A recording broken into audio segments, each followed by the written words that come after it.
একটি জঙ্গলে থাকতো একটি টুনি ও তার একটি সুন্দর ফুটফুটে বাচ্চা। টুনি তার বাচ্চাকে খুব আদর যত্ন করে। একদিন টুনির বাচ্চা বলে, মা মা আমাদের একটি কলা গাছ কিনে আনবে তো? তার মা বলল, বেশ রে, কাল আনবো। তার পরের দিন টুনি বাজার থেকে একটি কলা গাছ কিনে আনে, এনে তার বাড়ির সামনে লাগিয়ে দেয়।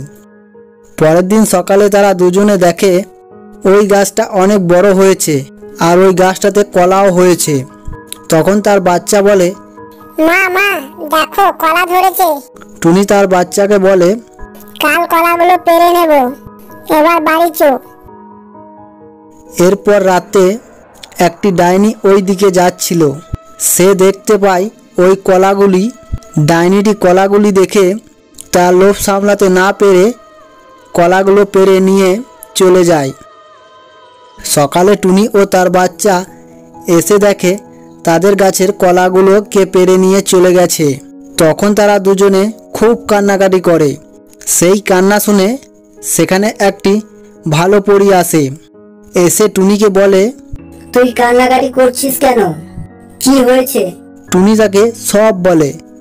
সব শুনে তখন ভালো পরী তার জাদু শক্তি দিয়ে তাদেরকে একটি কলা ভর্তি গাছ দিয়ে চলে যায়।